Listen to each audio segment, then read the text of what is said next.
ಆತ್ಮೀಯ TV46 ಮಲೆನಾಡು ವೀಕ್ಷಕರಿಗೆ ನಮಸ್ಕಾರ. ನಾನು ಜೈ ಭೀಮ್ ಮಂಜು. ಇವತ್ತು ನಮ್ಮೊಂದಿಗೆ ಒಬ್ಬ ವಿಶೇಷ ಅತಿಥಿಗಳು ಇದ್ದಾರೆ. ಪ್ರಸಾದ್ ರಕ್ಷಿದಿಯವರು ರಂಗಕರ್ಮಿಗಳು, ಚಿಂತಕರು ಹಾಗೂ ಬರಹಗಾರರು ಮತ್ತು ವಾಗ್ಮಿಗಳು. ಅನೇಕ ವರ್ಷಗಳಿಂದ ರಂಗ ಚಟುವಟಿಕೆಯಲ್ಲಿ ತಮ್ಮನ್ನು ತಾವು ತೊಡಗಿಸ್ಕೊಂಡಿದ್ದಾರೆ. ಇವತ್ತು ಅವರೊಂದಿಗೆ ನಾವು ಸಂದರ್ಶನ ಮಾಡ್ತಕ್ಕಂಥ ವಿಚಾರ ಅಂತಂದರೆ, ಏನು ಇತ್ತೀಚೆಗೆ ಸಕಲೇಶ್ಪುರ ಮಲೆನಾಡು ಭಾಗದಲ್ಲಿ ಅತಿ ಹೆಚ್ಚು ಮಳೆಯಿಂದ ಏನೇನು ಹಾನಿಗಳಾದವು, ಈ ಹಾನಿಗಳಿಗೆ ಏನು ಕಾರಣ ಎಂಬತಕ್ಕಂಥ ವಿಚಾರಗಳನ್ನು ನಾವು ಅವರೊಟ್ಟಿಗೆ ಮಾತನಾಡ್ತಾ ಹೋಗೋಣ. ಸರ್, ಕಾರ್ಯಕ್ರಮಕ್ಕೆ ನಿಮಗೆ ಸ್ವಾಗತ. ನಮಸ್ಕಾರ ಸರ್, ಇತ್ತೀಚೆಗೆ ಈ ಮಳೆಯಿಂದ ಅನೇಕ ಭಾಗಗಳಲ್ಲಿ ಭೂಕುಸಿತ ಆಗಿರ್ಬೋದು, ಮತ್ತು ಬೇರೆ ಬೇರೆ ಥರ ಬೆಳೆ ಹಾನಿ, ಈ ಥರದ್ದೆಲ್ಲ ಆಗಲಿಕ್ಕೆ ಏನು ಕಾರಣ ಸರ್? ಮಂಜು ಅವರೇ, ಒಳ್ಳೆ ಪ್ರಶ್ನೆ ಕೇಳಿದ್ರಿ. ಮಳೆಯಿಂದ ಭೂಕುಸಿತ ಅಂತ ಒಂದು ವಿಚಾರ ಹೇಳಿದ್ರಿ ನೀವು. ಇದನ್ನು ಪ್ರಕೃತಿ ವಿಕೋಪ ಅಂತ ಕರೆಯೋಣ. ಯಾಕೆಂತೇಳಿದರೆ, ಪ್ರಕೃತಿ ವಿಕೋಪ ಅಂತ ಹೇಳೋದು ಮೊದಲಿಂದಲೂ ಇತ್ತು, ಇಲ್ಲ ಅಂತ ಏನು ಹೇಳೋಕ್ಕಾಗಲ್ಲ, ಇತ್ತು. ಪ್ರಕೃತಿ ವಿಕೋಪ, ಪ್ರಕೃತಿ ಯಾವಾಗ ಕೆರಳುತ್ತೆ, ಏನಾಗುತ್ತೆ, ಮನುಷ್ಯನಿಗೆ ನಿಗೂಢ. ಅದು ಇವತ್ತು ಕೂಡ ಕೆಲವು ಮಟ್ಟಿಗೆ ನಿಗೂಢ. ಆದರೆ ಇತ್ತೀಚಿನ ವರ್ಷಗಳಲ್ಲಿ ಸತತವಾಗಿ ಈ ವಿಕೋಪಗಳು ಜಾಸ್ತಿ ಆಗ್ತಾ ಇದೆ. ಇದಕ್ಕೆ ಕಾರಣ ಏನು ನಾವು ಹುಡುಕಬೇಕು. ಈಗ ಮಳೆಯಿಂದ ಆಗ್ತಾಯಿದೆ. ನಮ್ಮ ಸಕಲೇಶ್ಪುರ ತಾಲೂಕಲ್ಲೇ ಹೆದ್ದಾರಿ ಕುಸಿತಾ ಇದೆ. ಹಾಸನ-ಮಂಗಳೂರು ರಸ್ತೆ ಅಂತೂ ಪ್ರತಿ ದಿವಸ ಕುಸಿತಾ ಇದೆ. ಚಾರ್ಮಾಡಿಯಲ್ಲಿ ಏನೋ ತೊಂದರೆ ಆಗ್ತಾಯಿದೆ. ಹಾಗೆ ರೈಲ್ವೆ ಕೊಡಗು ಇದರಲ್ಲೂ ಆಯಿತು. ಅದು ಮಡಿಕೇರಿ ರಸ್ತೆ ಕೂಡ ರೈಲ್ವೆ ಮೊನ್ನೆ ಕುಸಿದಿದೆ. ಈಗ ಮೊನ್ನೆ ಈ ವಾರದಲ್ಲಿ ನಮ್ಮ ಒಳ ರಸ್ತೆ ಹಾರ್ಲೆ-ನಡಹಳ್ಳಿ ರಸ್ತೆ ದೊಡ್ಡ ಪ್ರಮಾಣದಲ್ಲಿ ಕುಸಿದಿದೆ. ಅದು ಮಾತ್ರ ಅಲ್ಲ, ಅಲ್ಲಿ ಇನ್ನೂ ಎರಡು ಕಡೆ ಕುಸಿಯೋ ಹಂತದಲ್ಲಿದೆ. ರಕ್ಷಿದಿ ಎಸ್ಟೇಟಿಗೆ ಹೋಗೋ ದಾರಿ ಕೂಡ ಇಲ್ಲೊಂದು ಕಡೆ ಕುಸಿಯೋಕ್ಕೆ ಇದಿದೆ. ಇಡೀ ತಾಲೂಕಲ್ಲಿ ಬೇಲೂರು ರಸ್ತೆ ಮೊನ್ನೆ ಸ್ವಲ್ಪ ಡ್ಯಾಮೇಜ್ ಆಗಿದೆ. ಇದೆಲ್ಲವೂ ಕಾಣ್ತಾ ಇದೆ. ಇದಕ್ಕೇನು ಕಾರಣ ಅಂತ ನೋಡಿದರೆ ಬರೀ ಮಳೆ ಒಂದನ್ನೇ ಹೇಳೋಕ್ಕಾಗೋದಿಲ್ಲ. ಮಳೆ ಹೌದು, ಮಳೆ ಇದೆ. ಈ ವರ್ಷ ಸ್ವಲ್ಪ ಹೆಚ್ಚೇ ಮಳೆ ಬಂದಿದೆ ನಮಗೆ. ಯಾಕೆಂದರೆ 45 ದಿವಸ ಎಡೆಬಿಡದೆ ಮಳೆ ಆಗಿದೆ. ಹಾಗಾದರೆ ಮಳೆ ಹಿಂದೆ ಒಂದೇ ಕಾರಣನ? ನಮ್ಮ ಅಭಿವೃದ್ಧಿ ಅನ್ನೋ ಕೆಲಸಗಳು ಏನು ಮಾಡ್ತಾ ಇದ್ದೀವಿ, ರೈಲ್ವೆ, ರಸ್ತೆಗಳು, ಆಮೇಲೆ ಎತ್ತಿನಹೊಳೆ ಪ್ರಾಜೆಕ್ಟ್ ಮುಖ್ಯವಾಗಿ ನಮ್ಮ ಪ್ರದೇಶದಲ್ಲಿ, ಆಮೇಲೆ ಪವರ್ ಪ್ರಾಜೆಕ್ಟ್ಗಳು, ಡ್ಯಾಮ್ಗಳು, ಅದ್ರ ಜೊತೆಲಿ ಕೃಷಿ ಸಂಬಂಧಿ ಕೆಲಸಗಳು ಕೂಡ, ಗುಡ್ಡದ ಮೇಲೆ ರೋಡ್ ಮಾಡಿರೋದು, ಆಮೇಲೆ ಇಲ್ಲಿಗೆ ಹೊಂದದೇ ಇರುವಂಥ ಬೇರೆ ಜಾತಿ ಮರಗಿಡಗಳನ್ನು ನಟ್ಟಿರೋದು, ಗುಡ್ಡದ ಮೇಲೆ ಕೂಡ ಕೆರೆಗಳನ್ನು ನಿರ್ಮಾಣ ಮಾಡಿರೋದು, ಆಮೇಲೆ ಅಲ್ಲಿ ಇಲ್ಲಿ ಕಟ್ಟಡಗಳು ಕಟ್ಟಿರೋದು, ಎಲ್ಲೋ ಅವೈಜ್ಞಾನಿಕವಾಗಿ ಎಲ್ಲೂ ಕಟ್ಟಡ ಕಟ್ಟಬಾರ್ದು ಅಂಥ ಪ್ರದೇಶಗಳಲ್ಲಿ ರೆಸಾರ್ಟೋ ಇನ್ನೊಂದು ಯಾವುದೋ ಒಂದು ಹೆಸರಲ್ಲಿ ಕಟ್ಟಿರೋದು, ಇವೆಲ್ಲವೂ ಕೌಂಟಿಗೆ ಬರ್ತವೆ. ಒಂದು ಇದರಿಂದಾಗಿ ಏನಾಗುತ್ತೆ ಅಂದರೆ ಭೂಮಿಯ ಮೇಲೆ ಒತ್ತಡ ಜಾಸ್ತಿ ಆಗುತ್ತೆ. ಒತ್ತಡ ಅಂತಂದರೆ ಬೇರೆ ಬೇರೆ ರೀತಿಯ ಒತ್ತಡಗಳು, ಜನವಸತಿ ಒತ್ತಡನೂ ಹೌದು. ಅದರಲ್ಲಿ ಪರಿಸರ ಹಾಳು ಮಾಡುವಂಥ ಚಟುವಟಿಕೆಗಳು. ಉದಾಹರಣೆಗೆ ಮಳೆ ಜಾಸ್ತಿ ಆಗೋಕ್ಕೆ ನಾನಾ ಕಾರಣಗಳಿದೆ ವೈಜ್ಞಾನಿಕವಾಗಿ. ಒಂದು, ಧೂಳಿನ ಪ್ರಮಾಣ ಜಾಸ್ತಿ ಆಗುತ್ತೆ. ಅಲ್ಲಿ ಮೋಡ ಜಾಸ್ತಿ ಹೆಪ್ಪುಗಟ್ಟುತ್ತೆ, ಹೊಗೆ ಪ್ರಮಾಣ ಇರುತ್ತೆ. ಇದು ಎಲ್ಲರ ಜೊತೆ ನೀವು ಗಮನಿಸಬೇಕಾಗಿದೆ. ಇನ್ನೊಂದು ಅಂತೇಳಿದರೆ, ಭಾರತದ ಮೇಲೆ ಈಗ ಹೆಚ್ಚು ಕಮ್ಮಿ 5-6 ವರ್ಷದಿಂದ ಮಾನ್ಸೂನೇ ಬರ್ತಾ ಇಲ್ಲ. ಮಾನ್ಸೂನ್ ಬದಲಿಗೆ ನಿಮಗೆ ಏನು ಸೈಕ್ಲೋನ್ ಮಳೆಗಳಿಂದ ನಾವು ನೀರು ಪಡಿತಾ ಇದ್ದೀವಿ. ಮಳೆ ಪ್ರತಿ ವರ್ಷ ಈಗ ಸೈಕ್ಲೋನ್ ಮಳೆಗಳು ಇದಕ್ಕೆ ಒಂದು ರೀತಿ ಕೆಲವು ಸರ್ತಿ ಮೆಕ್ಸಿಕನ್ ವೆದರ್ ಅಂತ ಹಿಂದೆ ಹೇಳ್ತಿದ್ರು. ಅಲ್ಲಿ ನಿರಂತರವಾಗಿ ಆವಾಗ ಸೈಕ್ಲೋನ್ ಬರೋದು, ಮಳೆ ಬರೋದು ಇದಾಗ್ತಾ ಇತ್ತು. ನಮಗೆ ಹಾಗಿರಲಿಲ್ಲ. ಮಳೆಗೊಂದು ಪ್ಯಾಟ್ರನ್ ಇತ್ತು. ಸರಿಯಾಗಿ ಜೂನ್ ತಿಂಗಳಲ್ಲಿ ಮಳೆಗಾಲ ಶುರುವಾಗಿ ಜುಲೈ, ಆಗಸ್ಟ್, ಸೆಪ್ಟೆಂಬರ್ ತನಕ ಹೋಗಿ ಮುಂಗಾರು ಮುಗಿದು ಹೋಗೋದು. ಅದು ಒಂದು ಸರ್ತಿ ಮಳೆ ಹೀಗೆ ನಿಧಾನಕ್ಕೆ ಏರೋದು. ಅಂದರೆ ದಿವಸ 1 ಇಂಚಿಂದ 5 ಇಂಚು 6 ಇಂಚಿಗೆ ಏರಿ ಮತ್ತೆ ನಿಧಾನಕ್ಕೆ ಇಟ್ಟು ಮಧ್ಯ ಒಂದು ದಿವಸ ಗ್ಯಾಪ್ ಕೊಟ್ಟು ಮತ್ತೆ ಇದೇ ಒಂದು ಅಲೆ ರೀತಿ ಮಳೆಗಾಲ ಬರೋದು. ಮತ್ತು ಹಿಂಗಾರು ಒಂದು 15 ದಿವಸ ಗ್ಯಾಪ್ ಕೊಟ್ಟು ಹಿಂಗಾರು ಮಳೆ ಬರೋದು. ಮಳೆ ಬರೋದಷ್ಟೇ ಕೇರಳಕ್ಕೆ ಮೊದಲು ಎಂಟರ್ ಆಗೋದು, ಅಲ್ಲಿಂದ ಕರ್ನಾಟಕ, ಅಲ್ಲಿಂದ ಉತ್ತರಕ್ಕೆ ಹೋಗ್ತಾ ಜುಲೈ ಮಧ್ಯಭಾಗ, ಆಗಸ್ಟ್ ಹೊತ್ತಿಗೆ ಡೆಲ್ಲಿ ತಲುಪೋದು. ಈಗ ಅದು ಯಾವುದೂ ಇಲ್ಲ. ನೇರವಾಗಿ ಸೈಕ್ಲೋನ್ ಮಳೆಗಳು ಬರುತ್ತೆ. ನಮಗಿಂತ ಮೊದಲೇ ಉತ್ತರ ಭಾರತದಲ್ಲಿ ಶುರುವಾಗಿಬಿಡುತ್ತೆ, ಕೆಲವು ಸರ್ತಿ ಇನ್ನೆಲ್ಲೋ ಶುರುವಾಗುತ್ತೆ. ಇದು ಒಂದು ಪ್ಯಾಟ್ರನ್ ಬದಲಾಗಿರೋದು, ಇದು ಒಂದು ಕಾರಣ. ಮಾನವನ ಹಸ್ತಕ್ಷೇಪ ಹೇಗಾಗಿದೆ ಅಂತೇಳಿದರೆ, ನಮ್ಮ ಹೈವೇಗಳು, ಪವರ್ ಪ್ರಾಜೆಕ್ಟ್ಗಳು, ನಮ್ಮ ಎತ್ತಿನಹೊಳೆ ಪ್ರಾಜೆಕ್ಟ್ ಮುಖ್ಯವಾಗಿ, ಎಲ್ಲದರಲ್ಲೂ ಕೂಡ ಅವೈಜ್ಞಾನಿಕ ಕಾಮಗಾರಿಗಳು ನಡೀತಾ ಇದೆ. ಇದು ನಮಗೆ ಕಣ್ಣಿಗೆ ಹೊಡೆದಂತೆ ಕಾಣ್ತಾ ಇರೋದು. ನಾವು ಹೇಳಿದರೆ ಅಧಿಕಾರಿಗಳಾಗಲಿ ಕೆಲವರಾಗಲಿ ಅದನ್ನು ಒಪ್ಪದೇ ಇರ್ಬೋದು. ಆದರೆ ಇವತ್ತು ಸಾಮಾನ್ಯ ಮನುಷ್ಯನಿಗಾಗಲಿ ಸ್ವಲ್ಪ ಪರಿಸರದ ಬಗ್ಗೆ ಬಾಕಿ ಎಲ್ಲ ಕೆಲಸದ ಬಗ್ಗೆ ಜ್ಞಾನ ಇದ್ದವರಿಗೆ ಇದು ಅರ್ಥ ಆಗುತ್ತೆ. ಮಲೆನಾಡಿನ ಮಣ್ಣು ಎಂಥದ್ದು ಸಡಿಲ ಮಣ್ಣು ಅಂತೀವಿ, ಲೂಸ್ ಸಾಯಿಲ್ ಇಲ್ಲಿ. ಇಲ್ಲಿ ಆಗಿದ್ರೆ ಬಹಳ ಬೇಗ ಕೊಚ್ಚೋಗುತ್ತೆ ಮಣ್ಣು. ಇಲ್ಲಿ ಮಾಡೋ ಕೆಲಸನೇ ಬೇರೆ ಥರ ಮಾಡಬೇಕು ವೈಜ್ಞಾನಿಕವಾಗಿ. ಕರಾವಳಿಗೆ ಬೇರೆ ರೀತಿ ಇರಬೇಕು, ಇನ್ನು ಬಯಲುಸೀಮೆಗೆ ಬೇರೆ ರೀತಿ ಇರಬೇಕು. ಇದು ಯಾವುದೂ ಆಗ್ತಾ ಇಲ್ಲ. ಇದಕ್ಕೆ ನಾನಾ ಕಾರಣಗಳನ್ನು ಹೇಳ್ತಾ ಹೋಗ್ಬೋದು ನಾವು. ಎಲ್ಲವನ್ನೂ ರಾಜಕಾರಣಿಗಳು ಅವರು ಇವರು ಎಲ್ಲ ಹೇಳ್ಬೋದು, ಎಲ್ಲ ಕಾರಣಗಳಿದೆ. ಇದ್ದರೂ ಕೂಡ ಜನರು ಪಾಲ್ದಾರರೇ ಇದರಲ್ಲಿ. ನಾನು ಜನರಿಗೇನು ಅದರಲ್ಲಿ ಎಕ್ಸ್ಕ್ಯೂಸ್ ಕೊಡೋದಿಲ್ಲ. ಜನರು ಕೂಡ ಯೋಚನೆ ಮಾಡಬೇಕು, ನಾವು ಬದುಕಬೇಕಲ್ಲ. ಅವರು ಹೇಳ್ತಾರೆ, ನಾವು ಅದ್ರ ಬಗ್ಗೆ. ಯಾಕೆಂದರೆ ಎತ್ತಿನಹೊಳೆ ಪ್ರಾಜೆಕ್ಟ್ ಶುರುವಾದವಾಗ ಯಾವ ರೀತಿ ಒಂದು ವಿರೋಧ ಬಂತು, ಆ ವಿರೋಧ ಹಾಗೆಯೇ ತಣ್ಣಗಾಗ್ತಾ ಹೋಯಿತು. ಎಂಥ ವೈಚಿತ್ರ್ಯ ಅಂದರೆ, ಹಾರ್ಲೆ ಹತ್ರ ಎಲ್ಲಿ ಮಣ್ಣು ಕುಸಿದಿದೆ, ಹಾರ್ಲೆ ಮೇಲ್ಗಡೆ, ಅದರಿಂದ ಕೆಳಗಡೆ ಎತ್ತಿನಹೊಳೆ ಹರಿಯುತ್ತೆ. ಅಲ್ಲಿ ಸೇತುವೆ ಮೇಲೆ ಎತ್ತಿನಹೊಳೆ ವಿರೋಧ ಬರೆದಂಥ ಒಂದು ಸ್ಲೋಗನ್ ಗೋಡೆ ಮೇಲೆ ಇತ್ತು. ಅದೇ ಜಾಗದಲ್ಲಿ ಇವತ್ತು ದೊಡ್ಡ ಪ್ರಮಾಣದಲ್ಲಿ ಪೈಪ್ಲೈನ್ ಬಂದಿದೆ. ನಿನ್ನೆ ನಾನು ನೋಡಿದಾಗ ಹೆಚ್ಚಾದ ನೀರನ್ನು ಅಲ್ಲೇ ಹೊಳೆಗೆ ಬಿಡ್ತಾ ಇದ್ದಾರೆ. ಇದರಂಥ ವ್ಯಂಗ್ಯ ಬೇರೆ ಬೇಕಾ? ಅಲ್ಲೇ ಮಣ್ಣು ಕುಸಿದು ಹೋಗ್ತಾ ಇದೆ. ಇದು ಕಾರಣಗಳು ಹೀಗೆ. ಸರ್, ಹಿಂದೆ ಕೂಡ ಇದಕ್ಕಿಂತ ಅತಿ ಹೆಚ್ಚು ಮಳೆ ಬರ್ತಾ ಇತ್ತು. ಆದರೆ ಅವಾಗ ಈ ರೀತಿ ಅವಾಂತರಗಳು ಅಥವಾ ಗುಡ್ಡ ಕುಸಿತ ಆಗಿರ್ಬೋದು, ಈ ಥರ ನೀವು ಹೇಳ್ತಾರ, ಇದನ್ನು 100ಕ್ಕೆ 100 ಒಪ್ತೀನಿ. ಹಿಂದೆ ಹೆಚ್ಚು ಮಳೆ ಆದ ಕಾಲ ಇದೆ. ಈಗ ನಮ್ಮ ಹತ್ರ ಉದಾಹರಣೆಗೆ ನಾನು ಇದೇ ತಾಲೂಕಿನವನು ಆದ್ದರಿಂದ ನಮ್ಮ ಹತ್ರ ಈ ಹಾರ್ಲೆ ಎಸ್ಟೇಟು, ಕಾಡುಮನೆ, ಅಲ್ಲಿ ಇಲ್ಲಿ ರಕ್ಷಿದಿ ಈ ಭಾಗದ್ದು ಒಂದು 100-120 ವರ್ಷದ ಮಳೆ ರೆಕಾರ್ಡ್ ಇದೆ ನಮ್ಮ ಹತ್ರ. ಮಳೆ ಜಾಸ್ತಿ ಆಗಿದೆ ಅಂತ ಹೇಳಿದೆ, ತುಂಬ ಜಾಸ್ತಿ ಅದಲ್ಲ. 200 ಇಂಚ್ ಮಳೆ ಆದ, ನಮ್ಮೂರಿನ ಉದಾಹರಣೆ ಹೇಳೋದು ನಾನು, 200 ಇಂಚ್ ಮಳೆ ಆದ ವರ್ಷನೂ ಇತ್ತು. ಹಾರ್ಲೆಗೂ 200 ಇಂಚ್ ಮಳೆ, 180-200 ಇಂಚ್ ಮಳೆ ಆಗಿತ್ತು. ಹಾಗೆ ಅತಿ ಕಡಿಮೆ 80-100 ಇಂಚ್ ಮಳೆ ಆದ ವರ್ಷನೂ ಇತ್ತು.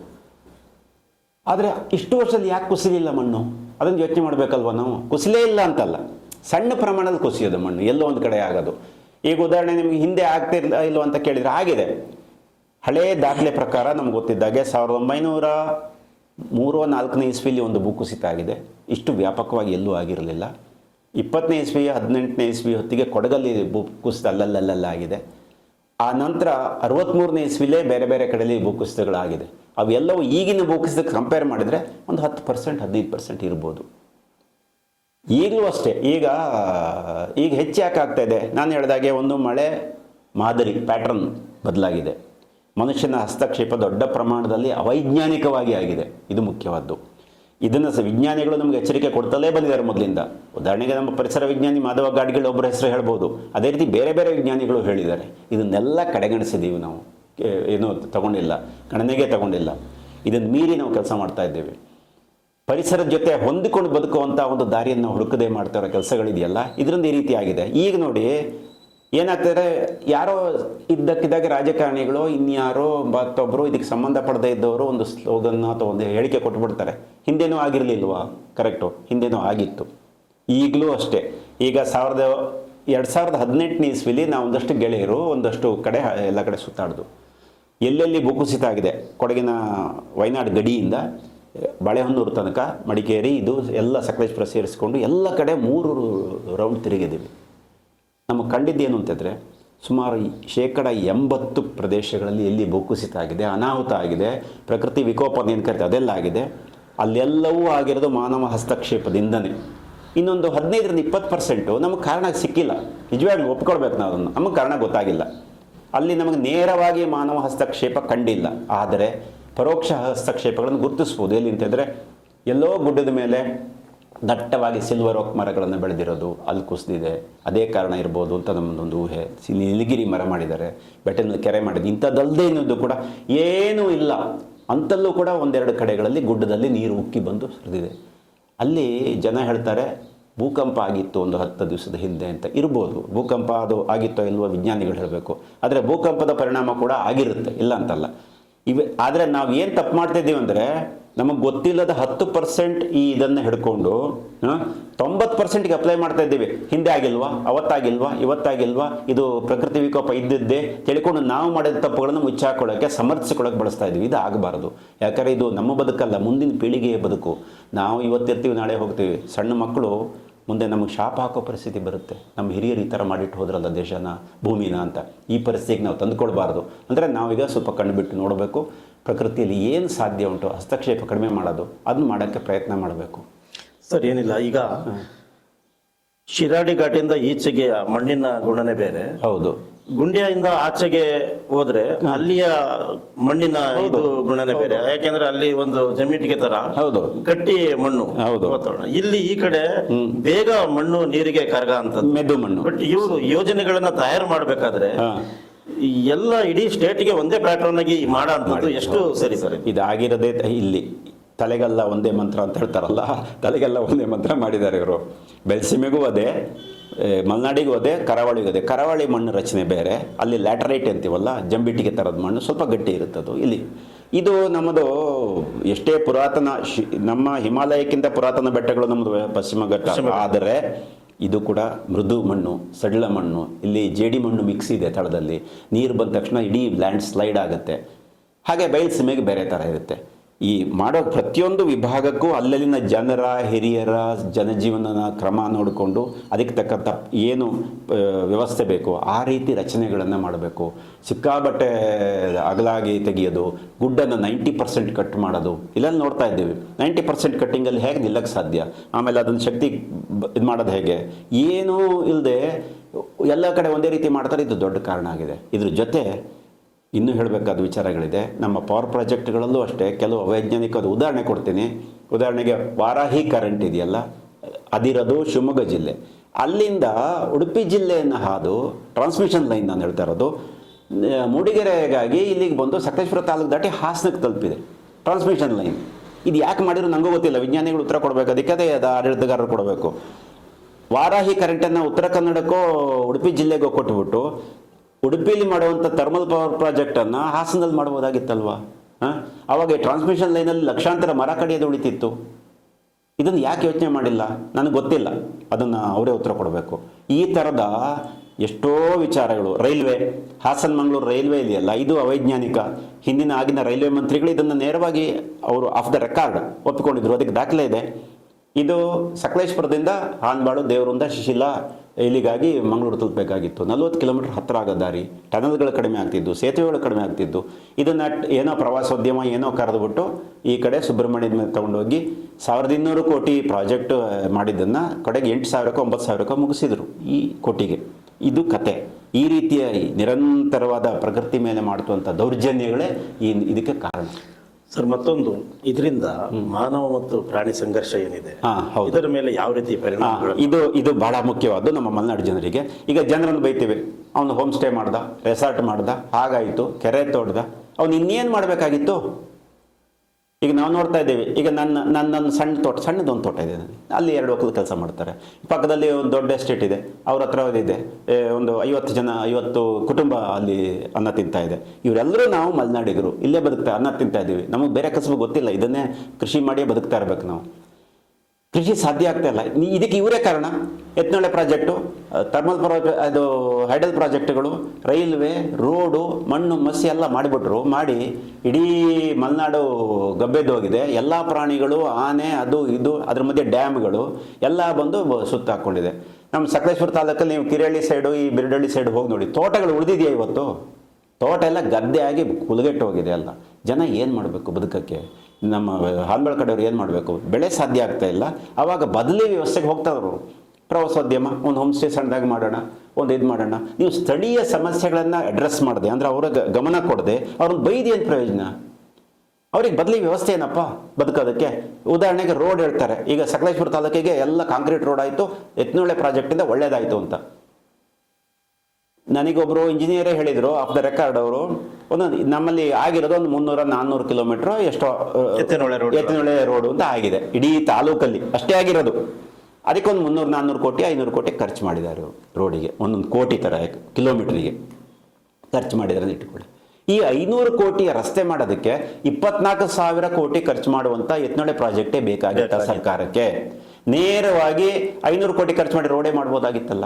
ಅಥವಾ ಇನ್ನೂ 1,000-2,000 ಕೊಟ್ಟು ಮೂಡಿಗೆರೆ ತಾಲೂಕು, ಮಡಿಕೇರಿ ಎಲ್ಲವೂ ಒಳ್ಳೆ ಕಡೆ ಹಳ್ಳಿಗೆ ಸಣ್ಣ ಸಣ್ಣ ಕಾಂಕ್ರೀಟ್ ರೋಡ್ಗಳನ್ನು ಮಾಡಿ ನೆಮ್ಮದಿಯಿಂದ ಓಡಾಡಂಗೆ ಮಾಡಿಕೊಟ್ರೆ ಜನ ನೆಮ್ಮದಿಯಲ್ಲಿ ಬದುಕ್ತಾರೆ ಅಲ್ಲಿ.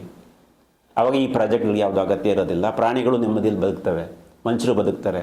ಇದನ್ನು ನೋಡಬೇಕು. ಇದು ನೋಡದೆ ಮಾನವ ಸಂಘರ್ಷ ಏನಾಯಿತು? ಅದರಿಂದಾಗಿ ರೆಸಾರ್ಟ್ ಕಟ್ಟಿದ್ರು, ಹೋಮ್ ಸ್ಟೇ ಮಾಡಿದ್ರು, ಜನ ಬಂದರು. ಇನ್ನು ಜನಗಳು ಹಾಗೆ, ಜನಗಳನ್ನು ನಾನು ಎಕ್ಸ್ಕ್ಯೂಸ್ ತುಂಬ ಕೊಡೋದಿಲ್ಲ. ಕಾಡಿಗೆ ಬಂದಾಗ ಹೇಗೆ ವರ್ತನೆ ಮಾಡಬೇಕು ಅಂತ ಗೊತ್ತಿಲ್ಲ ಅವರಿಗೆ, ಏನೇನೋ ಮಾಡ್ತಾರೆ. ಪ್ರಾಣಿಗಳು ಇನ್ನಷ್ಟು ಹಿಂಸೆ ಕೊಟ್ಬಿಡ್ತಾರೆ ಇವರು, ಗಲಾಟೆ ಬೊಬ್ಬೆ ಏನೋ ಮ್ಯೂಸಿಕ್ಕು ಅದು ಇದು ಅಂತ, ಅವು ಇನ್ನಷ್ಟು ಕೆರಳುತ್ತವೆ. ಇದೆಲ್ಲ ಸಮಸ್ಯೆಗಳು ಹೆಚ್ಚಾಗ್ತಾ ಹೋಗುತ್ತೆ. ಆಮೇಲೆ ಹೊಳೆಗಳನ್ನು ಕೆಡಿಸಿಟ್ಟಿದ್ದಾರೆ ಎಲ್ಲ ಇದರಲ್ಲೂ. ಇವೆಲ್ಲವನ್ನು ಗಮನಿಸಬೇಕಾಗುತ್ತೆ. ಇದೆಲ್ಲ ಮೊನ್ನೆ ಕಂದಾಯ ಸಚಿವರಾದಂಥ ಕೃಷ್ಣ ಬೈರೇಗೌಡರು ದೊಡ್ಡತಪ್ಪಲು ಭಾಗದಲ್ಲಿ ಗುಡ್ಡ ಕುಸಿದಿತ್ತು, ಅಲ್ಲಿಗೆ ಬಂದರು. ಬಂದಂತ ಸಂದರ್ಭದಲ್ಲಿ ಹೇಳಿದ್ದಾರೆ, ಇದು ಈಗಿನ ಸಮಸ್ಯೆ ಅಲ್ಲ, 25 ವರ್ಷದಿಂದನೂ ಕೂಡ ಗುಡ್ಡ ಕುಸಿತಾನೆ ಇದೆ. ಅಂದರೆ ಕೃಷ್ಣ ಬೈರೇಗೌಡರ ಬಗ್ಗೆ ನನಗೆ ಅಪಾರವಾದ ಗೌರವ ಇದೆ. ಒಳ್ಳೆ ಕೆಲಸಗಾರ, ಆಮೇಲೆ ಸಾಮಾಜಿಕ ಸಮಸ್ಯೆಗಳನ್ನು ಸೂಕ್ಷ್ಮವಾಗಿ ಅರ್ಥವನ್ನು ಮಾಡಿಕೊಳ್ಳುವಂಥ ಒಬ್ಬ ಸಜ್ಜನ ವ್ಯಕ್ತಿ. ಆದರೆ ಅವರಿಗೂ ರಾಜಕೀಯ ಸಮಸ್ಯೆಗಳಿರ್ತವೆ. ಅದಕ್ಕಾಗಿ ಚೂರು ತೇಲ್ಸಿದಂಗೆ ಮಾತಾಡಿದ್ದಾರೆ ಅಂತ ನನಗೆ ಅನಿಸ್ತು ಅವ್ರ ಮಾತು ಕೇಳಬೇಕಾದ್ರೆ. 25 ವರ್ಷ 30 ವರ್ಷ ಸಮಸ್ಯೆಗಳು ಇರಲಿ ಸ್ವಾಮಿ ಕೃಷ್ಣ ಬೈರೇಗೌಡರೆ, ನೀವು ಹೇಳಿದ್ದು ಈ ನೆಕ್ಸ್ಟ್ ಪಾರ್ಟ್ ಹೇಳಿದಿರಲ್ಲ, ಈ ಸಮಸ್ಯೆಗಳನ್ನು ವೈಜ್ಞಾನಿಕವಾಗಿ ಅರ್ಥಕೊಂಡು ನಾವು ಕೆಲಸ ಮಾಡಬೇಕು ಅಂತ. ಆ ಕೆಲಸ ದಯವಿಟ್ಟು ಮಾಡಿ. ಇದು ಬೈರೇಗೌಡರಿಗೆ ನಾವು ವಿನಂತಿ ಮಾಡ್ತಾ ಇದ್ದೇನೆ, ಇದನ್ನು ಮಾಡಿ ನೀವು. ಆಮೇಲೆ ಗಾಡ್ಗೀಳು ವರದಿಯೋ ಇನ್ನೊಂದೋ ಯಾವುದೋ ಆಗ್ಬೋದು, ಮನುಷ್ಯ ಬದುಕಕ್ಕೆ ಅನುಕೂಲ ಆಗುವಂಥ ಸಮಸ್ಯೆಗೆ ಗಾಡ್ಗೀಳು ವರದಿ ಹೆಸರಿಡಬೇಕಾಗಿಲ್ಲ, ಇನ್ನೊಂದು ಬೇಕಾಗಿಲ್ಲ. ಪ್ರಕೃತಿ ಉಳಿಸುವಂಥ ನಿಟ್ಟಿನಲ್ಲಿ ಹೆಚ್ಚು ಕೆಲಸ ಮಾಡೋದನ್ನು ನೋಡಿ. 25 ವರ್ಷ 30 ವರ್ಷ ನಿಮಗೆ ಪೊಲಿಟಿಕಲ್ ಕಂಪೆಲ್ ಇರ್ಬೋದು, ನೀವು ಹೇಳಿರ್ತೀರ, ಅದು ನಿಮ್ಮ ಸರ್ಕಾರನ ನೀವು ಸಮರ್ಥಿಸಿಕೊಳ್ಬೇಕಾಗುತ್ತೆ. ಆದರೆ ನಿಮಗೂ ಕೂಡ ಗೊತ್ತು ಅಂತ ಅಂದ್ಕೊಂಡಿದ್ದೀನಿ ನಾನು. ಸರ್, ಇಷ್ಟೆಲ್ಲ ಮಳೆಯಿಂದ ಅತಿವೃಷ್ಟಿ ಆಗಿರ್ಬೋದು, ಗುಡ್ಡ ಕುಸಿತ ಆಗಿರ್ಬೋದು, ಈ ಥರದ್ದೆಲ್ಲ ಅವಾಂತರಗಳು ಸೃಷ್ಟಿಯಾಗ್ತದೆ. ಮುಂದೆ ಯಾವ ರೀತಿ ಅಧಿಕಾರಿಗಳಾಗಿರ್ಬೋದು ಅಥವಾ ತಜ್ಞರಾಗಿರ್ಬೋದು ಅಥವಾ ಸರ್ಕಾರ ಯಾವ ನಿಟ್ಟಿನಲ್ಲಿ ಚಿಂತನೆ ಮಾಡಬೇಕು ಮತ್ತು ಈ ಭಾಗಕ್ಕೆ ಯಾವ ರೀತಿಯಾಗಿ ವೈಜ್ಞಾನಿಕವಾಗಿ ಒಂದು ಯೋಜನೆಯನ್ನು ತಯಾರು ಮಾಡಬೇಕಾದ್ರೆ ಯಾವ ರೀತಿ ಮಾಡ್ಬೋದು ಸರ್?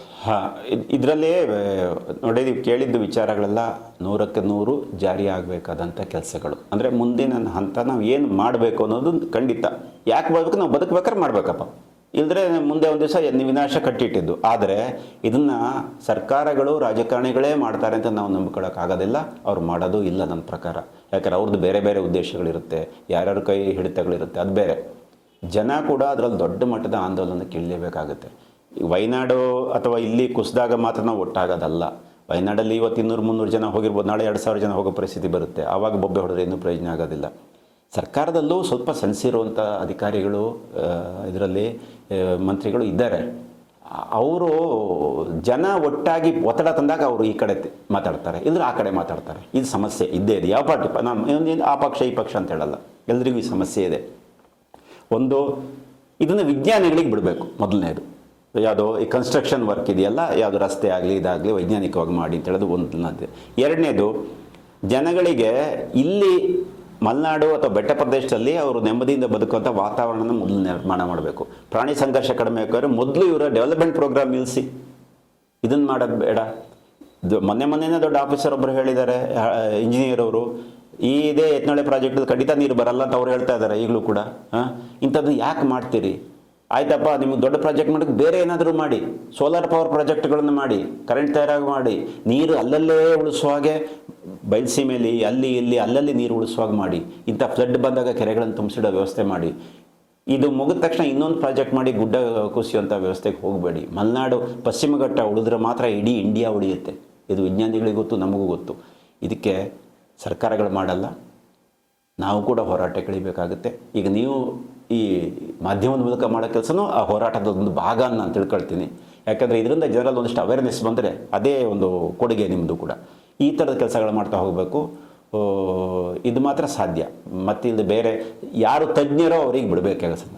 ಕಾಯಿಲೆಗೆ ಔಷಧಿ ಡಾಕ್ಟ್ರು ಕೊಡಬೇಕು, ನಾನು ನೀವು ಕುತ್ಕೊಂಡು ಕೊಡೋಕ್ಕಾಗಲ್ಲ.